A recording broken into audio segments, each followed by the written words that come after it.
আমার দুর্গা হলদে শাড়ি শুকায় বাড়ির ছাদে।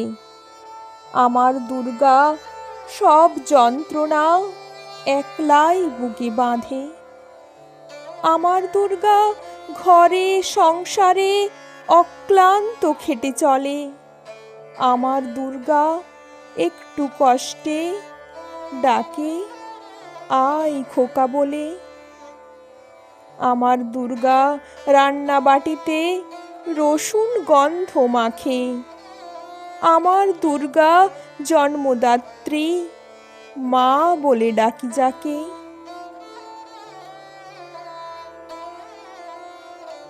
নমস্কার। আমার কবিতাটি ভালো লাগলে লাইক, কমেন্ট, শেয়ার ও সাবস্ক্রাইব করে বেল আইকনটি টিপে পাশে থাকবেন।